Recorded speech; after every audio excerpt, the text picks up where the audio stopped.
The headline is not a prediction of a date. It is a clear and present warning about a critical, finite window of opportunity that is rapidly closing for Moscow.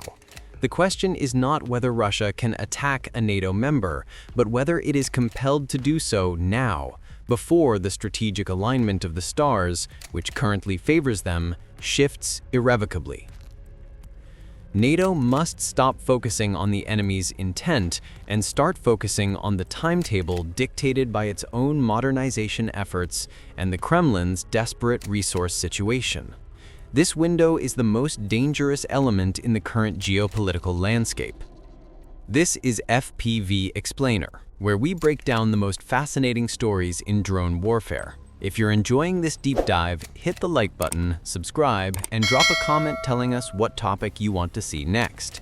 Your feedback shapes our future videos and keeps us bringing you clear, detailed analysis from the front lines. Also, please watch this video to the very end, even if you play it in the background without sound, as your continuous viewing is critical to help promote the truth about the war.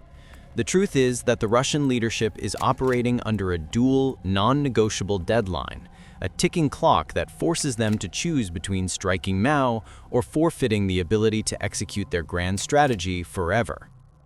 The first and most urgent deadline is military. Europe is finally waking up to the threat. Following the invasion of Ukraine, NATO allies have committed to a colossal military buildup. We are talking about the full activation of the alliance's defense industrial base. Europe has committed to spending hundreds of billions of euros, a commitment that will translate into actual tanks, long-range artillery, and integrated anti-air systems by 2027. We are already seeing the contracts being signed, the procurement of modern Leopard 2 A8s, the massive modernization programs in Poland, and the long-term industrial projects being initiated across the continent. While the decision to award a contract for a tank may seem distant, the military logic is immediate. Russia must strike before the massive gap between its battle-hardened, though depleted army and NATO's future, modernizing army closes. The current temporary superiority that Russia holds over the Baltic states and other frontier nations is defined by this single, narrow window. Every day that passes sees more money committed, more factories built, and more equipment ordered. Russia's conventional advantage over a currently unready NATO is a resource that is diminishing with every tick of the clock. The second deadline is financial and political. Russia's economy is visibly struggling. Sanctions are biting, the budget deficit is soaring, and its domestic energy stability is being constantly challenged by Ukrainian strikes. The Kremlin is desperate to find a way out of the protracted war of attrition in Ukraine, a war that it cannot afford to win. It must act before its own internal financial collapse renders any offensive operation impossible. Furthermore, the Kremlin relies on the political cover provided by uncertainty in the West, the public questioning of Article 5, and the commitment of the United States to Europe's defense. This political We have established the critical time constraint forcing Moscow's hand. Now we must analyze the method of the attack, which exploits NATO's single most profound and dangerous vulnerability, its doctrinal obsolescence. The threat facing Europe is not a replay of the Cold War.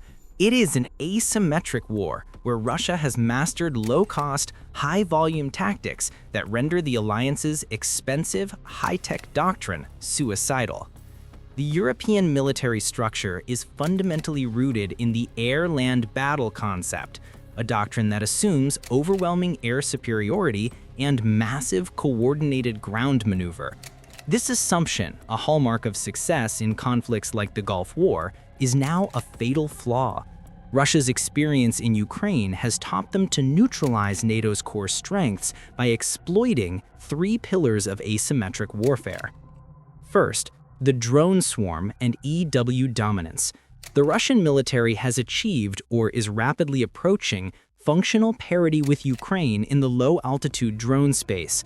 This means any initial NATO ground deployment will enter a continuous kill zone, saturated with FPV kamikazes, reconnaissance drones, and sophisticated electronic warfare systems. Crucially, the European defense structure is tragically unprepared for this volume. They lack the necessary mass-produced, low-cost interceptor drones and individual soldier-level EW gear to survive. The reliance on high-cost, limited-inventory anti-air missiles for drone defense is economically ruinous and tactically unfeasible. NATO's forces will be tactically blind and economically exhausted within weeks, unable to shoot down the volume of threats Russia can deliver. Second, the KABs and the artillery barrier. The Russian Air Force will employ guided aerial bombs, KABs, and long-range missiles to systematically dismantle NATO's forward defenses and logistics hubs. These KABs, launched from aircraft safely outside the range of most existing European air defense systems, are used for saturation bombing. The destruction of Ukrainian fortifications by these weapons provides a clear blueprint: massive, long-range destruction followed by infantry advance. Furthermore, Russia will deliberately target the vulnerable long-range logistics of NATO, rail lines, strategic bridges, and fuel depots deep behind the front. By attacking the supply lines that would feed a counter-deployment from Poland, Russia can paralyze the entire reinforcement mechanism before NATO's ground forces can even reach the front. The core threat is clear. Europe is prepared for the last war. While NATO has massive strength in advanced jets and ships, its forces are vulnerable on the ground due to the failure to invest in low-cost, decentralized anti-drone and EW technology. The invasion will succeed initially because Russia will exploit this specific technological and doctrinal gap, achieving. We have analyzed the tactical method of a Russian assault. Now we must address the single most critical strategic vulnerability facing NATO that underpins the entire Russian plan: the geopolitical weaponization of the supply chain. This is the Chinese lever, a profound structural dependency that grants Beijing an instant off switch for the collective defense of Europe. To understand the existential nature of this threat, one must recognize the reality of the war in Ukraine. It is the first true drone war, and the entire Ukrainian, and by extension, future European, capacity to fight is dependent on the low-cost, high-volume production of the China factory. Every FPV drone, every piece of soldier-level electronic warfare (EW) gear, and every precision strike system relies on ubiquitous components: basic microcontrollers, flight controller boards, specialized motors, and GPS modules. China controls an estimated 30 to 40% of the global market for these older yet critically vital semiconductors and drone components. The West's industrial base, which focused on producing multi-billion-dollar aircraft, has ceded the high-volume, low-cost electronics sector entirely to its primary rival. This deep industrial reliance is not a simple trade issue. It is a profound structural flaw that grants the Moscow-Beijing axis a devastating asymmetric advantage. In the event of a conflict with NATO, China would not need to engage in direct military action against Europe. Its strategy would be far more surgical and instantly decisive: an absolute and comprehensive export ban on FPV drone components and critical microelectronics to all NATO nations, while simultaneously ensuring the unimpeded flow of supply to Russia. The consequences of this action would be instantaneous and catastrophic for European armies. NATO ground forces would be rendered tactically blind within weeks. The existing high-tech inventory would be useless without replacement parts, and the ability to manufacture new drones to combat Russia's swarms would vanish. The expensive, advanced forces of the alliance would be forced to fight a 21st-century war with 20th-century tools, losing the ability to conduct basic forward reconnaissance, targeting, and battlefield awareness. This single act of supply chain warfare would instantly grant Russia drone supremacy by default, turning the battlefield into a one-sided conflict. The strategic motive behind this leverage is the two-front war scenario. China is not interested in saving Russia. It is interested in crippling the United States. Beijing knows that cutting the drone supply to NATO would force the US to commit massive, high-value resources to stabilizing the European theater. This engineered chaos and the resulting military drain would create the perfect window of opportunity for China to execute its own ultimate strategic objective, a decisive move on Taiwan. The West's failure to secure industrial sovereignty over these basic, low-cost components is the most critical strategic vulnerability. It allows the enemy to threaten the entire European security architecture without. We have established the core technical and industrial vulnerabilities facing NATO, the reliance on China, and the critical drone deficit. Now, we must analyze how the Russian High Command intends to weaponize these vulnerabilities by focusing their assault on a single, critical geographic choke point, the Suwałki Gap.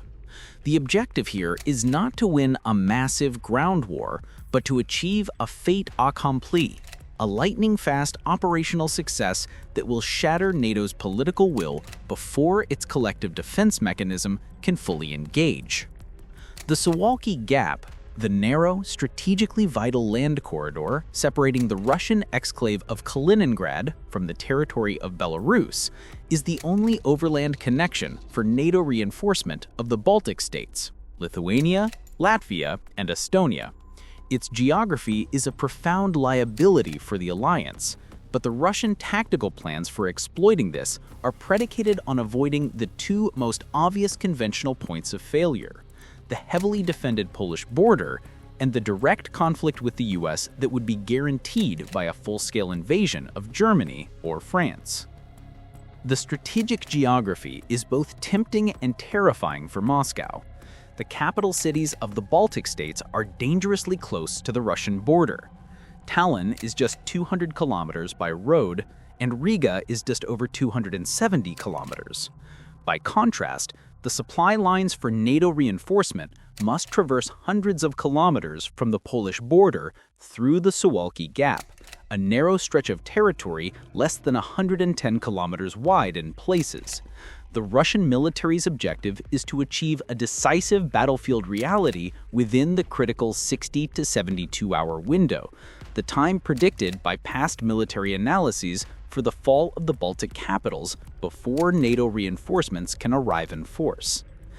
The Russian tactical plan is not to occupy the gap itself with massive static forces, which would be easily targeted by long-range artillery, but to block and control the logistics flowing through it.